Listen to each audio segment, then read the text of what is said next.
say I'm going to branch out and do another day. So yeah, I'll leave all the leaflets on top of my shelf to remind me to book one. And every week I just put them on. So Maybe you by the time I come to pick it up, the day that it's it was gone.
Good evening, everyone.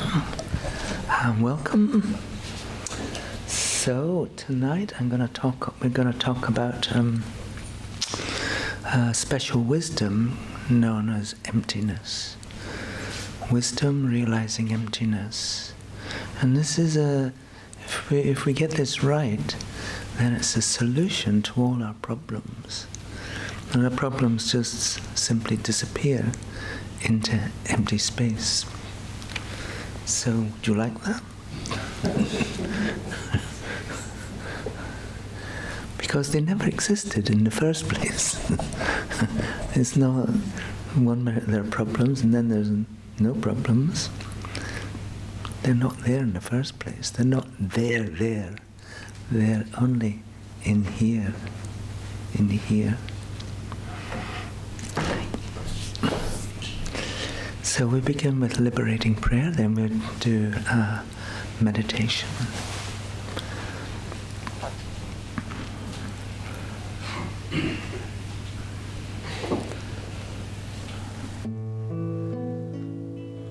O Blessed One, Shakyamuni Buddha, precious treasury of compassion, bestower of supreme inner peace, you who love all beings without exception, are the source of happiness and goodness, and you guide us to the liberating path. Your body is a wish-fulfilling jewel. Your speech is supreme purifying nectar, and your mind is refuge for all living beings. With folded hands I turn to you, supreme unchanging friend. I request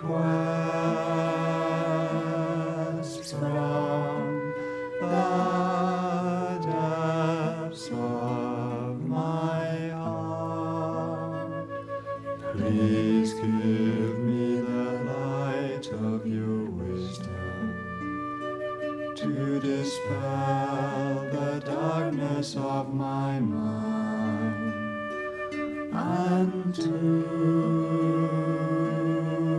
heal my mental continuum. Please nourish me with your goodness, that I in turn may nourish all beings with an unceasing banquet of delight.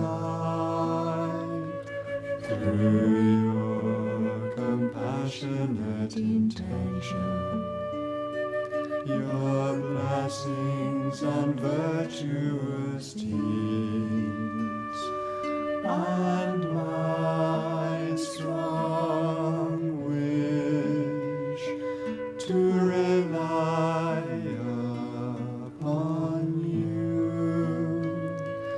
may all suffering quickly cease, and all happiness and joy be fulfilled, and may holy Dharma flourish forevermore.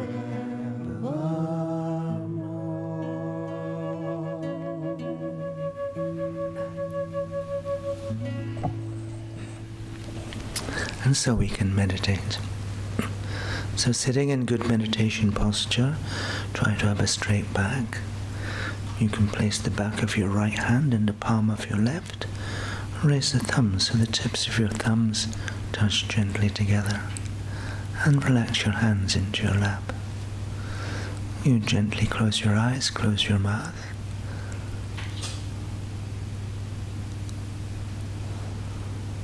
One of the problems that we have in trying to meditate is sometimes our mind is filled with distractions. And so it starts jumping around. We like to have it become still, but it starts jumping around almost as soon as we sit down to meditate. So we can deal with this problem by imagining that all the objects of distraction simply disappear. So begin by imagining an image of planet Earth. Begin by imagining an image of planet Earth. And then imagine that planet Earth begins to dissolve from the edges inwards. And so you'll notice great mountain ranges just gradually disappearing into space. Whole continents disappearing into space. Great oceans disappearing into space. Whole populations and cities just dissolving into space.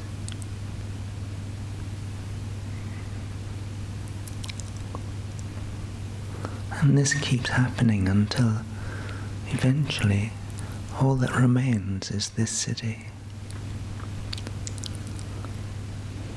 As if the city is alone in empty space. Everything outside the city has disappeared. And then even the city itself begins to dissolve away. First, the docks, then the great buildings. Just imagine them disappearing. And the parks, hospitals, schools, universities, houses, shopping areas. The whole city disappearing until all that remains is this room.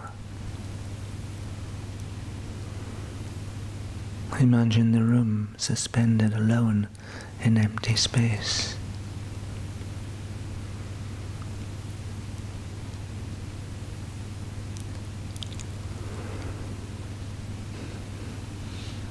And then even the room itself begins to dissolve away. First the ceiling, and all the statues, and then the walls. Everyone else in the room, and all the furniture.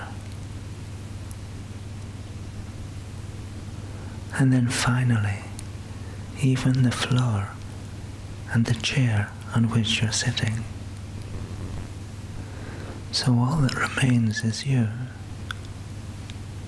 your body and your mind, as if you're suspended alone in empty space.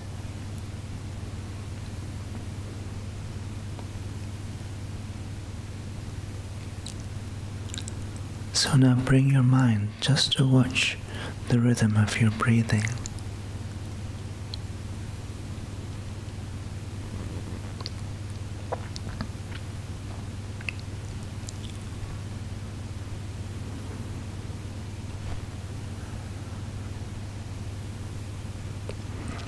And as you breathe, try to notice a feeling at the tip of your nose. cool as you breathe in, warm as you breathe out. But the difference is very slight, barely noticeable. Try to find that subtle difference in feeling. Cool as you breathe in, warm as you breathe out.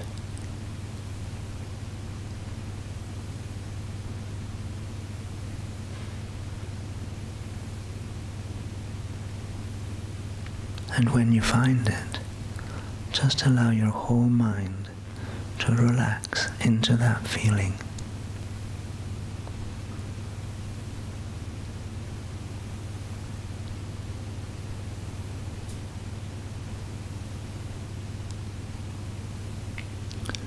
As if your whole mind becomes the feeling, and the feeling becomes your whole mind.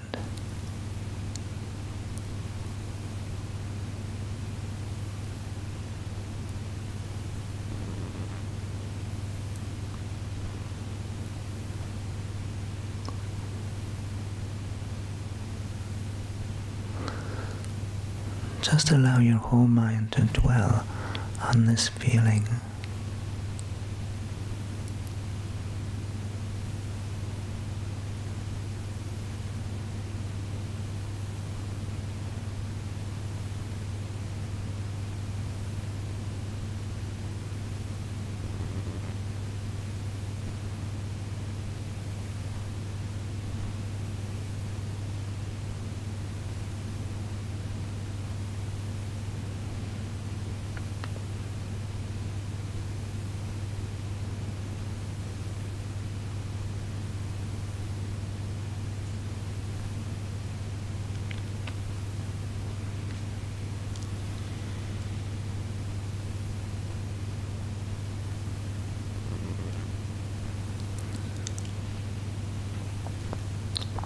You notice that your mind becomes still.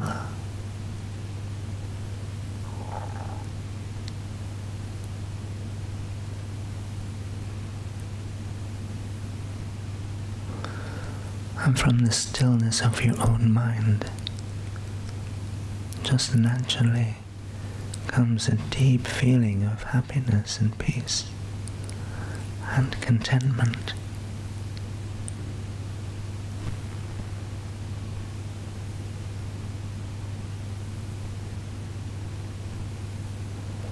When your mind becomes free of the turbulence of distracting thoughts, then a deep feeling of peace will naturally arise.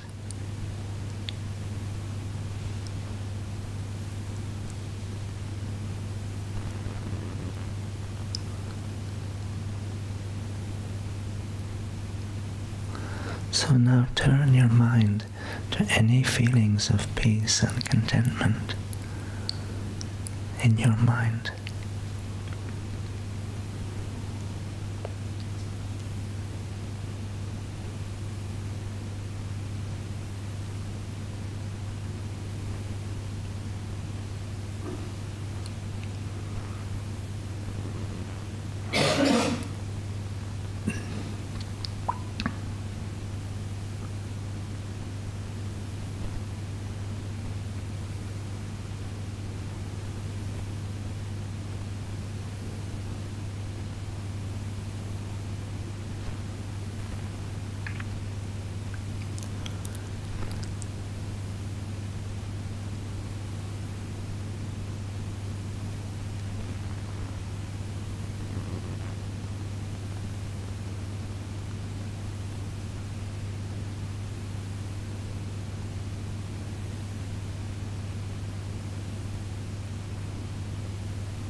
So when you arise from meditation in a few moments, try to bring that feeling of peace and contentment with you. So you take it with you outside when you leave. And if you remember it, you can bring it back again anytime, just by getting rid of all the objects of distraction and allowing your mind to become still.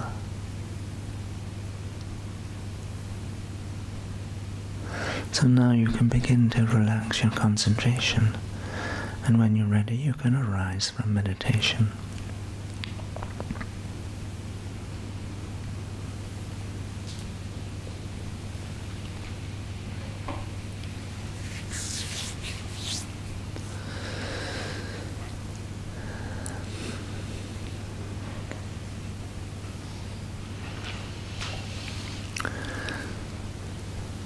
So, the question is, what is emptiness? Emptiness is the way things actually exist, as opposed to the way in which we perceive them. Emptiness is the way things actually exist, as opposed to the way in which we perceive them. So, essentially what this means is that the things we normally see, they don't exist truly. If things exist truly, the way they exist is exactly the same as the way in which they appear. If something is truly existent, the way it exists is exactly the same as the way in which it appears.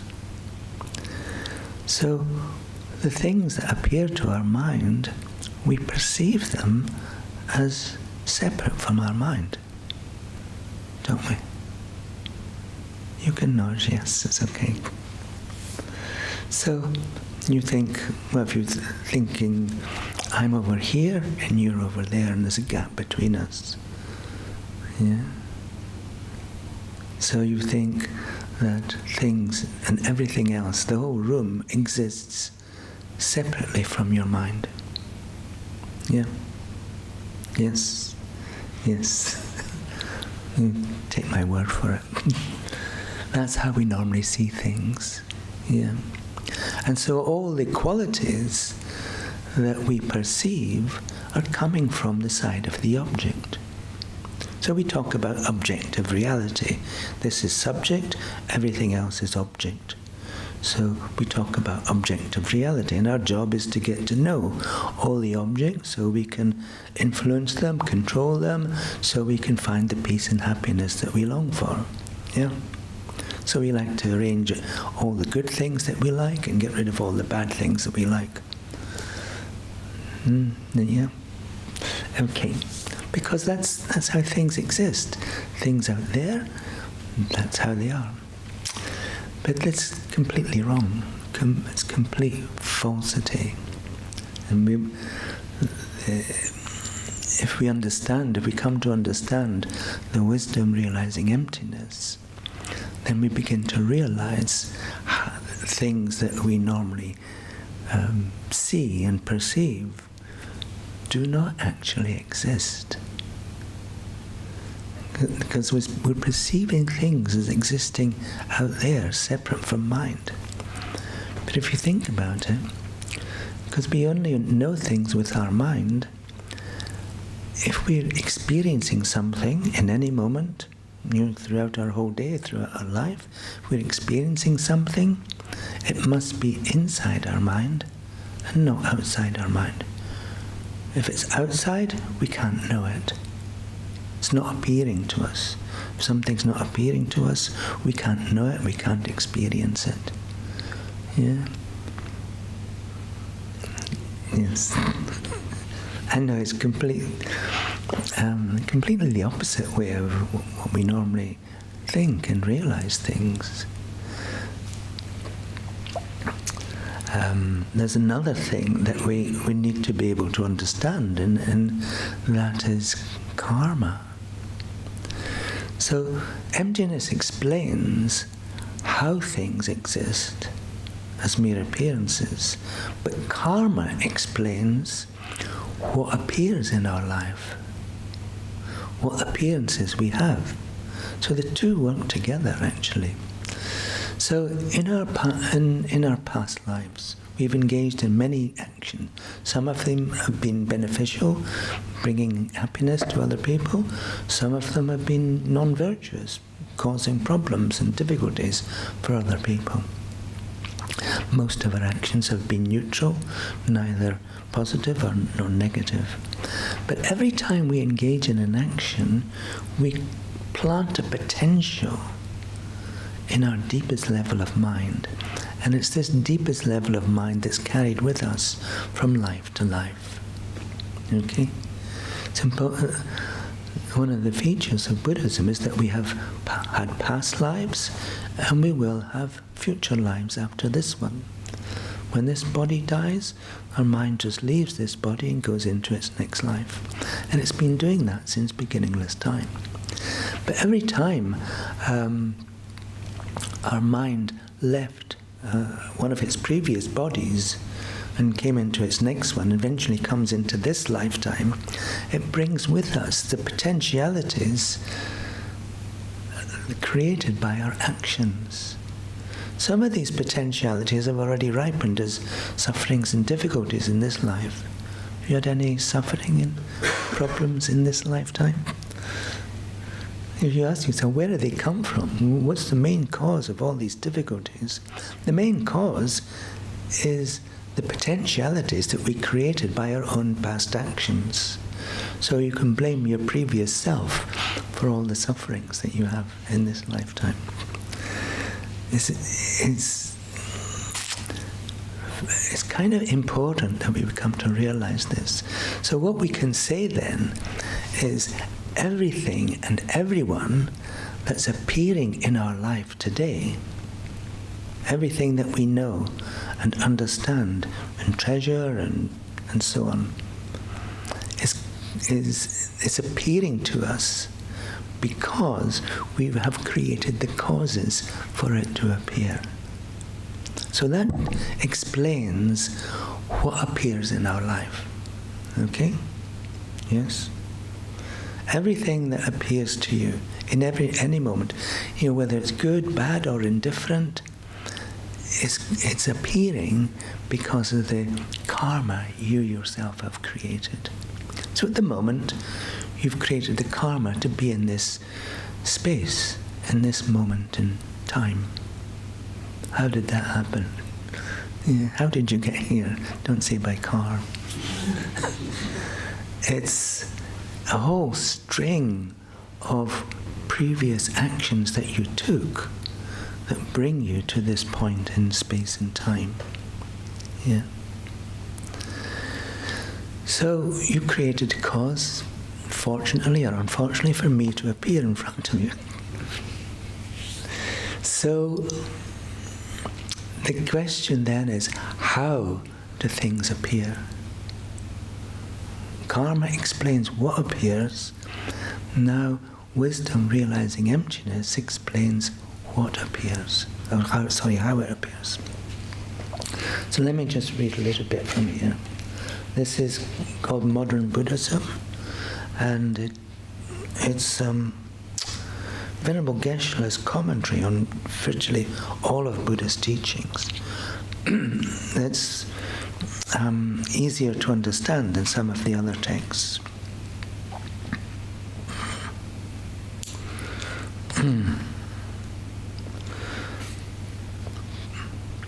Between meditation sessions, we should be like an actor. When an actor plays the part of a king, he dresses, speaks, and acts like a king, but he knows all the time that he is not a real king. In the same way, we should live and function in the conventional world. We should live and function in the conventional world, yet always remember that we ourselves, our environment, and the people around us that we normally see do not exist at all.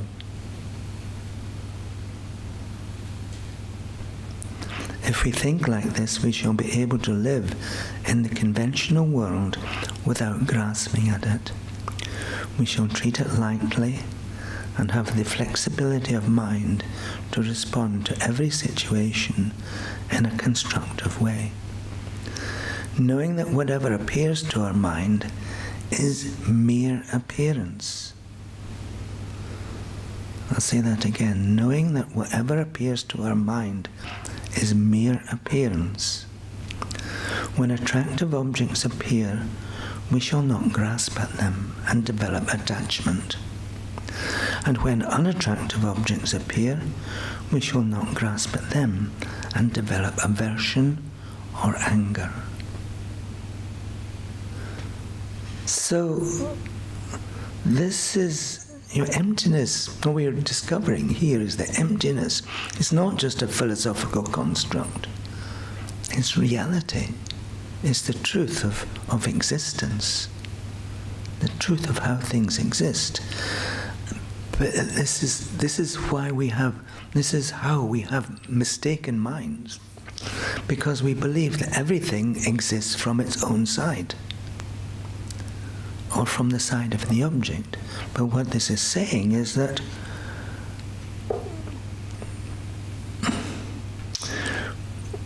we should always remember that we ourselves, our environment, and the people around us that we normally see do not exist at all. So this is like the end point of, I'm giving you the conclusion of where we're going to hopefully arrive at the end of tonight, or within the next half hour. So, how do we get there? Well, great first century scholar Nagarjuna introduced a logical process.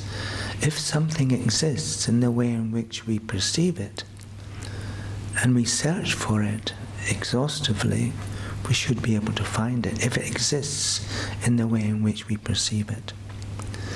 But if we cannot find it, having engaged in an exhaustive search in every possible location, if we still cannot find it, we have to conclude it doesn't exist. So this is how we're going to show that the things we normally see do not exist. Okay? So we can start with thinking about your body. Just bring to mind an image of your body. And so you would tend to agree that your body exists in exactly the way in which you perceive it. You have a clear image of your body. But when we search for your body, what do we find? We find bits of your body, parts of your body. We find your chest, your head, your arms, your legs, your torso. Pull open your chest, you can find your inner organs and so on. But none of these things is your body. No matter where we search, we can't find something that is called body. If you try and point to your body, we do something like this normally. But that's not my body, that's my chest I'm pointing to. We need to be able to point to something called body that is not anything else. So you can search anywhere here, but you don't find body. How is that possible? What is body then? Body is just two things. It's a name, but it's also a mental construct. We see the parts of our body, and then we create this mental construct, this image. Oh, that's my body. It's like a whole thing. So some people would say, well, body is all the parts put together. It's the collection of parts. But the parts themselves are non-bodies.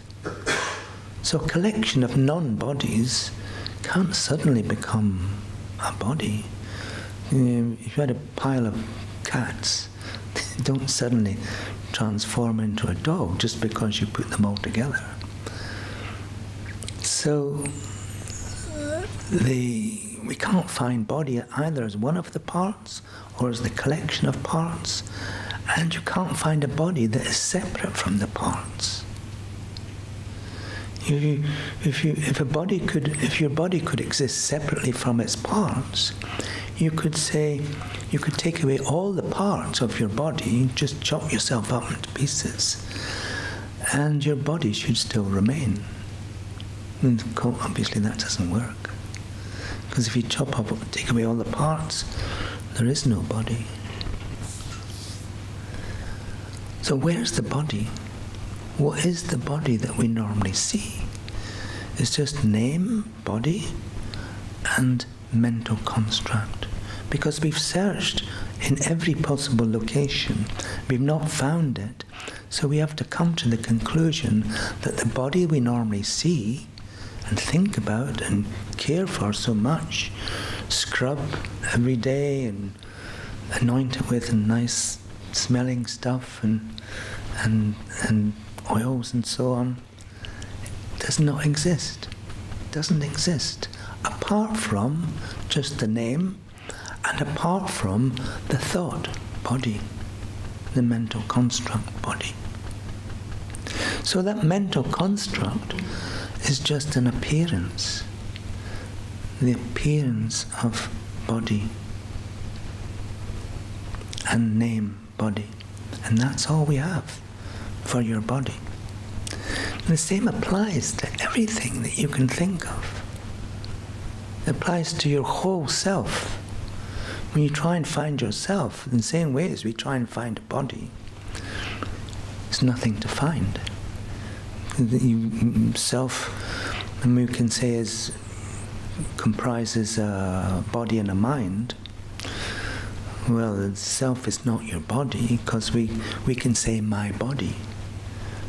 Me, self, the owner, and body, the thing that is owned. So the two can't be the same, because the owner and the thing that is owned can never be the same.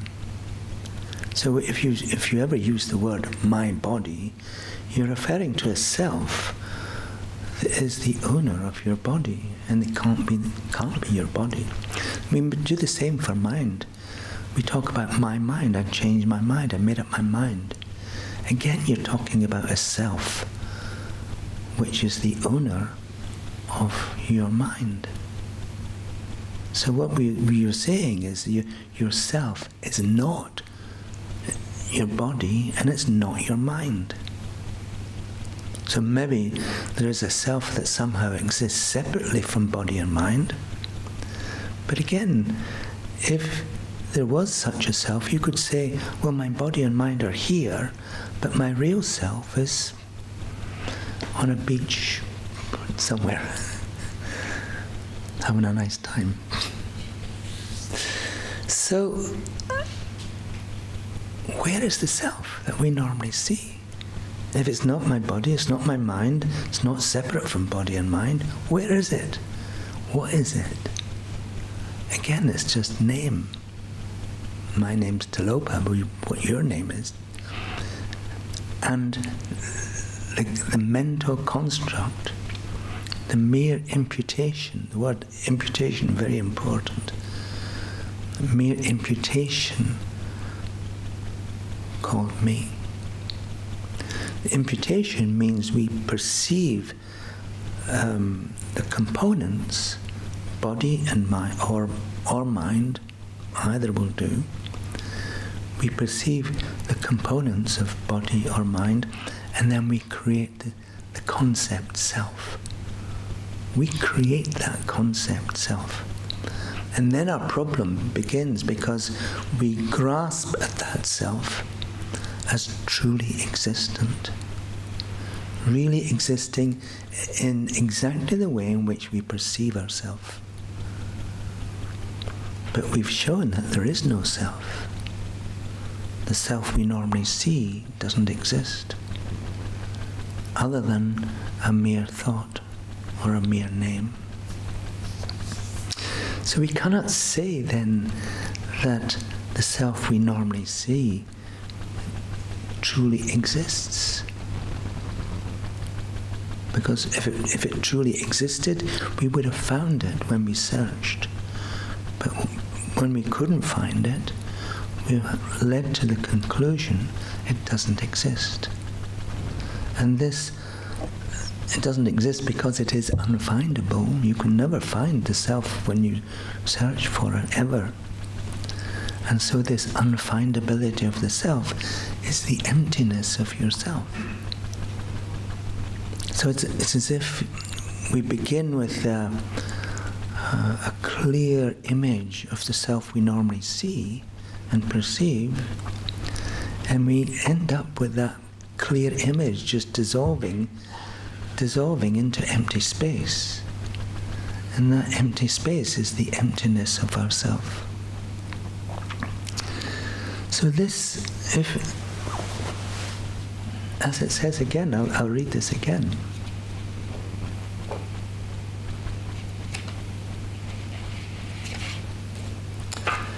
If we think like this, we shall be able to live in the conventional world without grasping at it. We're not saying that yourself or your body does not exist, but we're saying it doesn't exist from its own side, it doesn't exist inherently, it doesn't exist truly, it exists as a mere mental construct, a mere thought, a mere imputation by mind. We shall be able to live in the conventional world without grasping at it if we think like this. We shall treat it lightly and have the flexibility of mind to respond to every situation in a constructive way, knowing that whatever appears to our mind is mere appearance. The word mere means that and nothing else. So when it says mere appearance, it means appearance and nothing else. So all of our experiences are mere appearances and nothing else. When attractive objects appear, we shall not grasp at them and develop attachment. And when unattractive objects appear, we shall not grasp at them and develop aversion or anger. So things will still appear. We're not saying that things will stop appearing. Of course you're appearing to me, and I'm hopefully appearing to you. Yeah, the whole room's appearing. And we don't deny that. That would be really crazy. But that appearance is just part of your mind. And this room is appearing because you have created the karma for it to appear.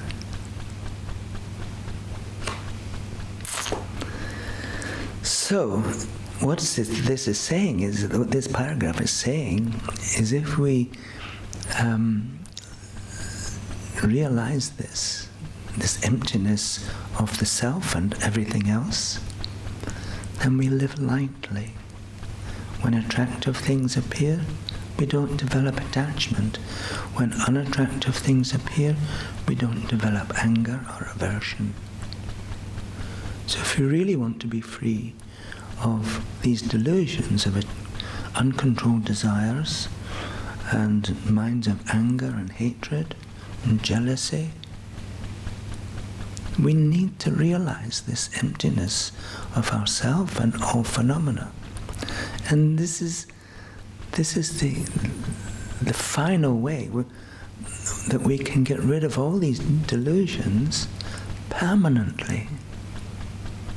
Because once we get rid of them, by realizing the emptiness of the self and all other phenomena, then they never come back again.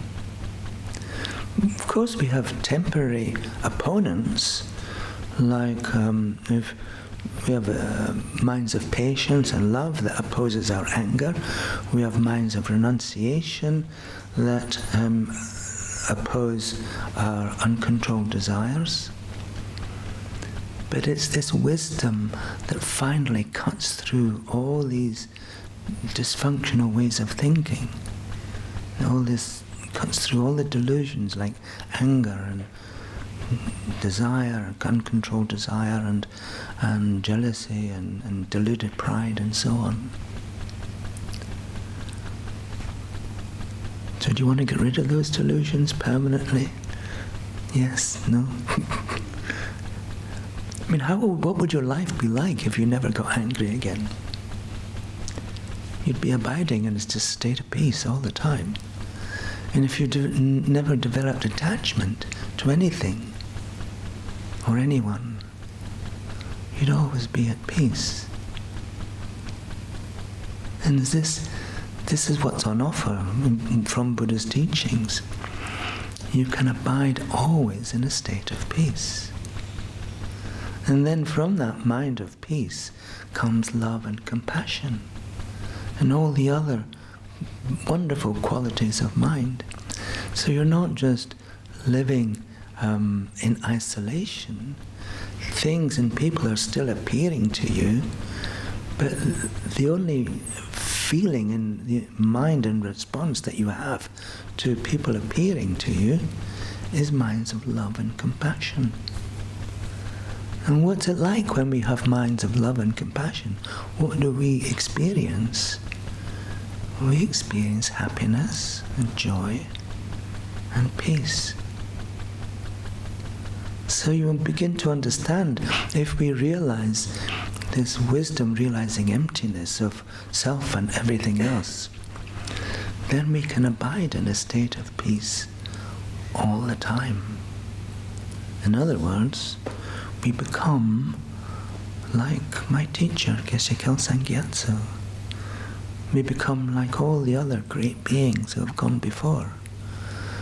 And our only wish then is to lead other people, to help other people accomplish the same state of permanent peace. So that's what would result if we take these teachings to heart, particularly the teachings on wisdom, realizing emptiness. So in this text, you'll find the whole process of changing your mind. It involves developing minds of controlling your mind with moral discipline, holding yourself back from causing any hurt or harm to any other living being, but then also developing a wish to become free of your own suffering. Realizing this becomes possible. If we stop creating the cause for suffering, if we stop engaging in negative actions, then we stop creating the cause to experience suffering. But then also, we can begin to think about how other people suffer. In the same way, because they do not realize emptiness. They do not realize how they're creating the cause of their own suffering.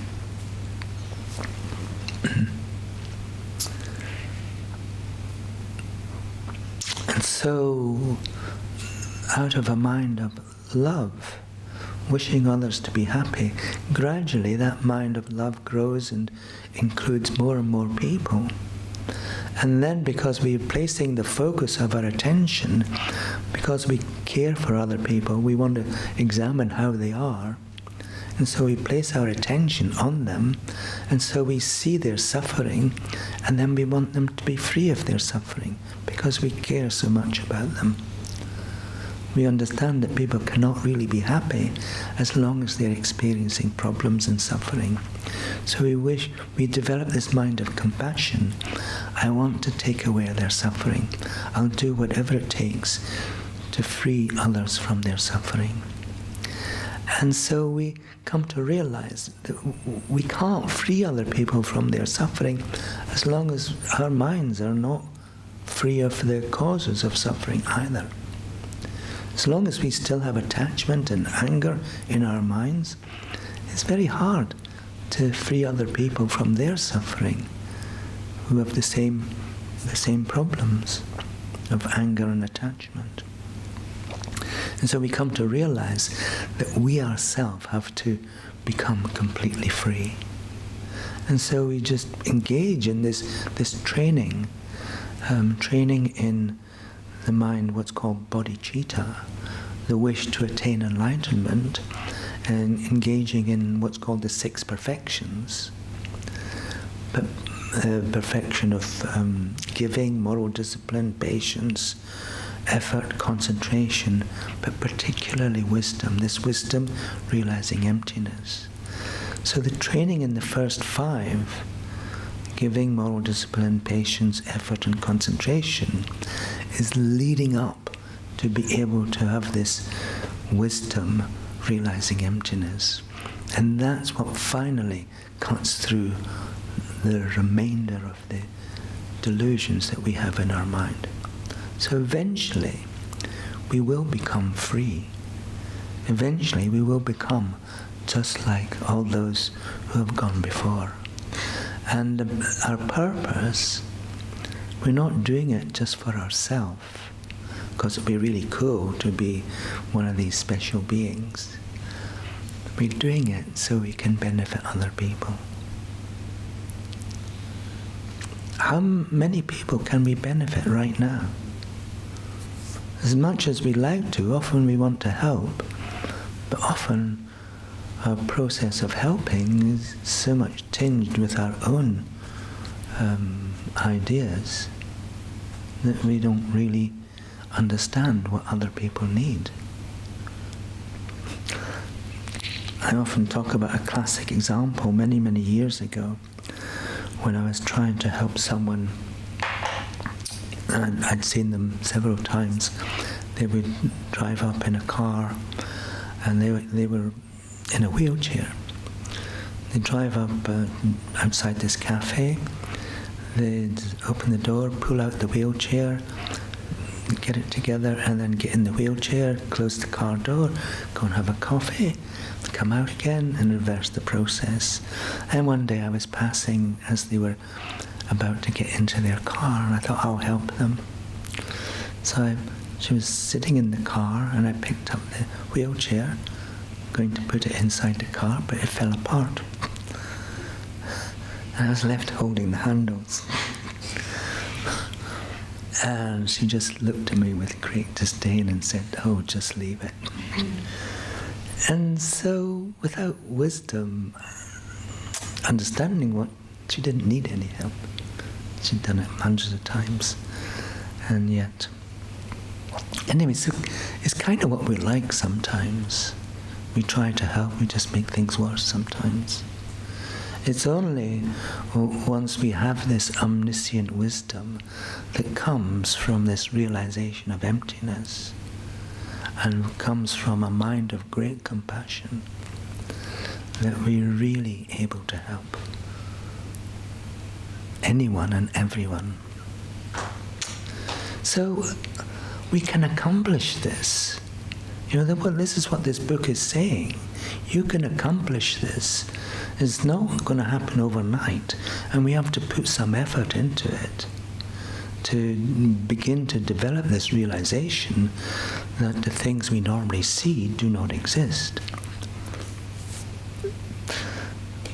I know you're just sitting there thinking, what's he talking about? Of course,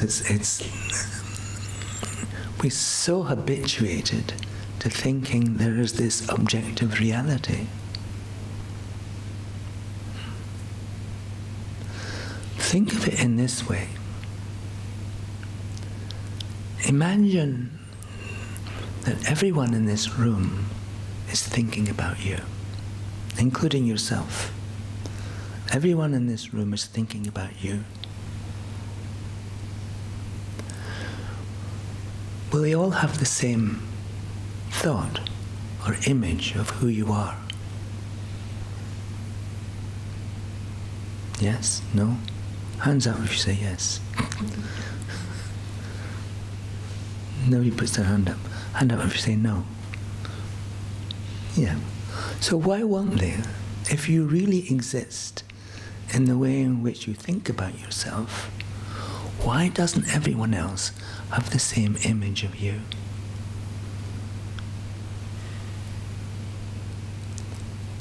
Because you don't have the same mind as they do. Your mind is different. So there are as many versions of you. If everyone's thinking about you, there's many versions of you as there are people in this room. Which one is the most valid one? You think it's yours? They're all equally valid with respect to the mind that's thinking about you. And so there's many different versions of you. So the way you exist then is solely dependent upon who's thinking about you. Isn't that weird? You thought there was just one of you. One objective you. But there are as many yous as there are people thinking about you. Think about Liverpool. Where is Liverpool? Where's Liverpool? It's in the minds of people who inhabit Liverpool, or within the minds of people who think about Liverpool. Nowhere else. So there are as many Liverpools as there are people living in the area. And they're all different. You can't say that people who are living around Sefton Park have the same Liverpool as people living in, I don't know, the other side, north side. What's there? What? Sorry? Crosby. Yeah, or Bootle or Everton. No. So you can't say that it's the same Liverpool, because it's a completely different experience. Yeah. So, well, let's meditate then and we'll try and find yourself. Let me know if you can find yourself.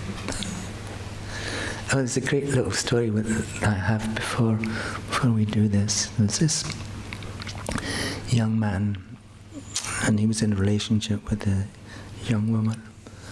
And he said to her one day, "I'm sorry, I'm going to leave you. I'm going to California to find myself."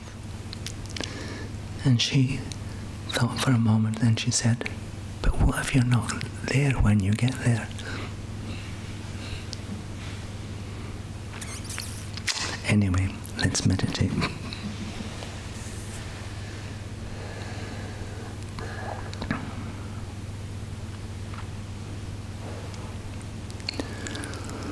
So bring to mind an image of yourself.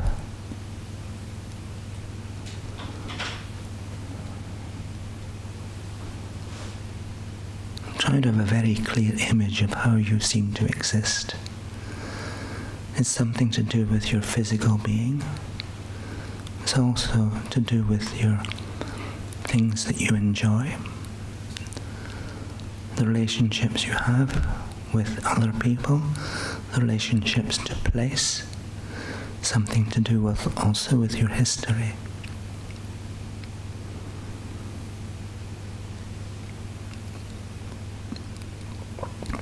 And something to do with the skills and qualities that you have.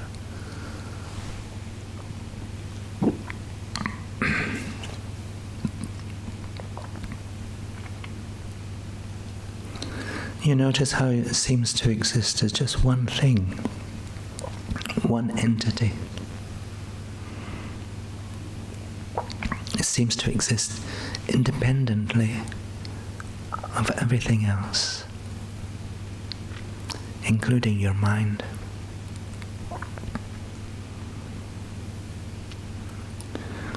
you'll exist like that whether you're thinking about yourself or not. That's just how you are. It's just who I am.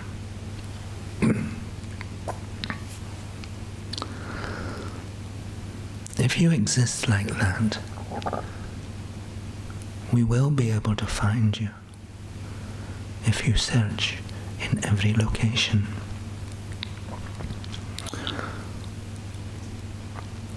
We should look within your body, within your mind, within your body and mind together, or separate from body and mind.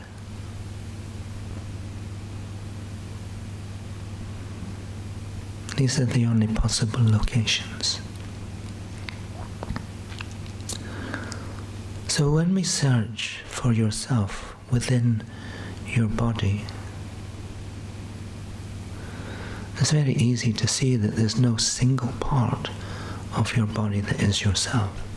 You're not your skin, you're not your hair, you're not your eyes, your nose, your mouth, your limbs, your inner organs. There's no single part of your body that is yourself. And also we say, my body, suggesting that yourself is the owner and body is the thing that is owned.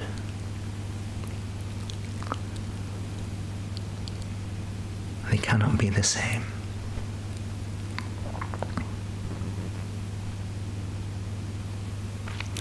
So we cannot find yourself as your body. So now we turn to look for yourself within the mind.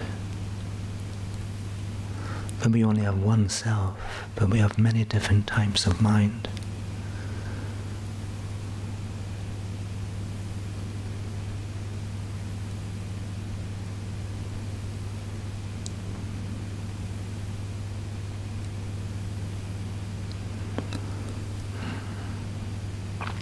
Also we say, my mind. I made up my mind, I changed my mind. Again, implying that yourself is the owner of your mind. So we cannot find yourself within the mind.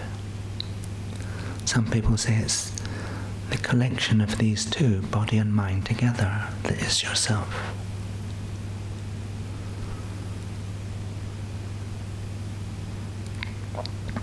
If there was such a thing as a collection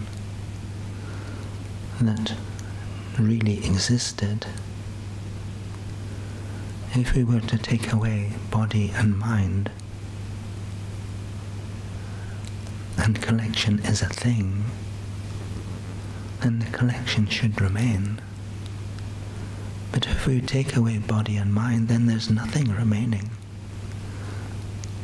So the collection of these two cannot be yourself. And also, as we've seen before, neither body nor mind is yourself. They're just two non-selves and cannot become a self. The only place left to look is for a self that exists somehow separately from both body and mind. If such a self could exist, we could say that my body and mind are here, but myself is somewhere else, which is just a nonsense. You cannot think of yourself without either your body or your mind appearing. So you cannot find a self that is separate from body and mind. So what we've found in this search is we cannot find the self you normally see.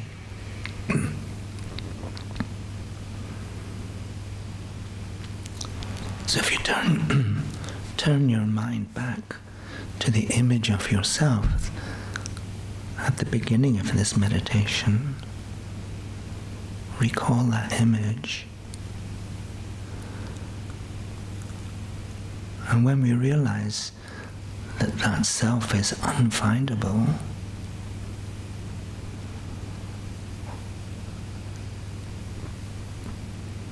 then that image begins to just disappear into empty space. It's unfindable. It doesn't exist. And so previously there was a solidly, seemingly existing self. Now there's only empty space. And this empty space is the emptiness of yourself, the only true nature of yourself.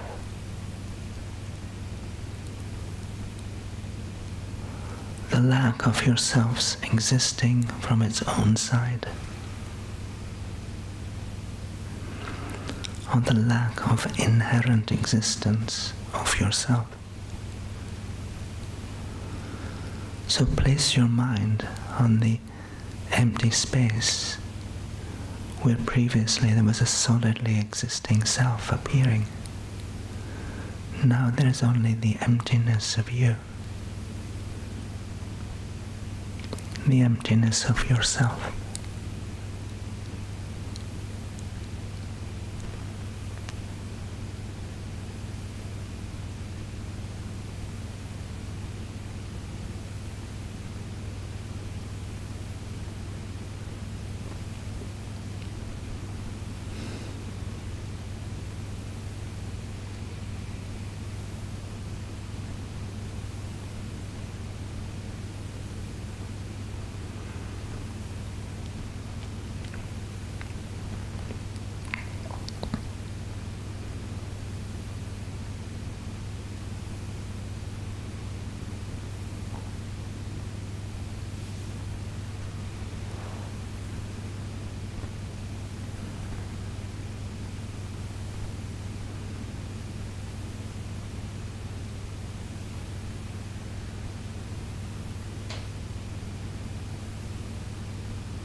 So we come to the realization that the inherently existent self that we normally think we see doesn't exist. So then the question is, how do I exist? And we come to the answer, mere name, whatever your name is, or mere appearance. And that appearance is part of your mind.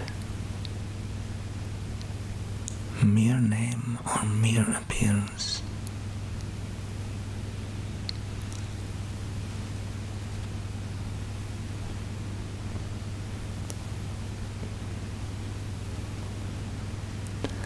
And so we can relax.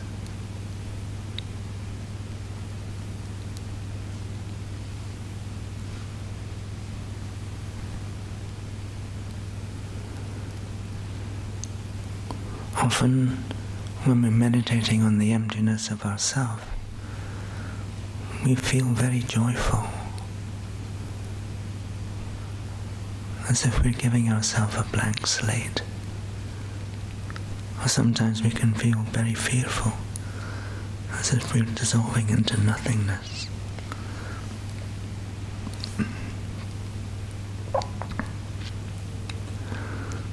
But emptiness does not mean nothingness. You exist, but simply as a name or appearance.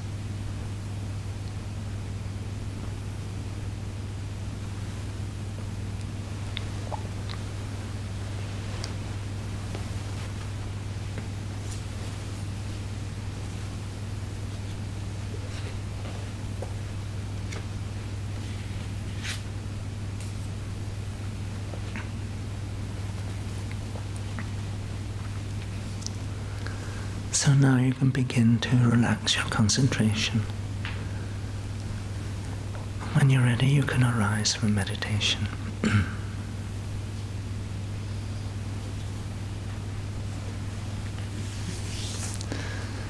So we need to do these meditations and over again to deepen our experience of this. Let me just read this to you again. Between meditation sessions, we should be like an actor. When an actor plays the part of a king, he dresses, speaks, and acts like a king. But he knows all the time that he is not a real king. In the same way, we engage in all our activities as if we were a real person. But all the time we know that we do not exist inherently.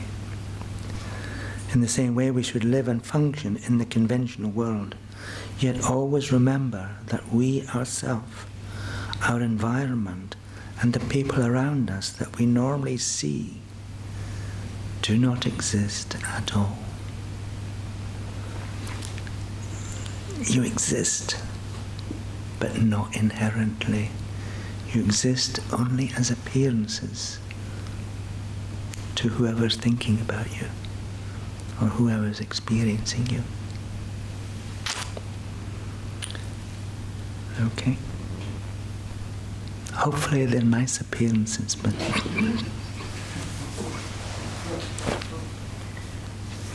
that depends on whether you practice love and compassion.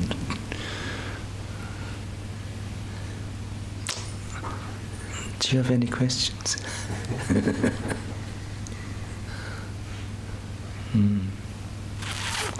Well, this is the last class of this year. The next time we meet like this will be the 8th of January. And the weekend following that is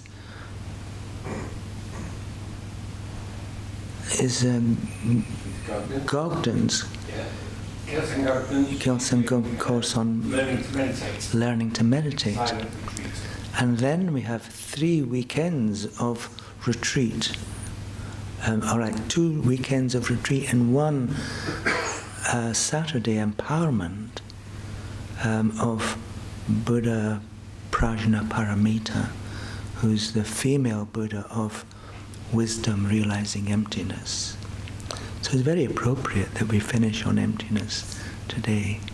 And so the 3 weekends, the first weekend is on renunciation, second weekend is on bodhicitta, and the third weekend is on wisdom.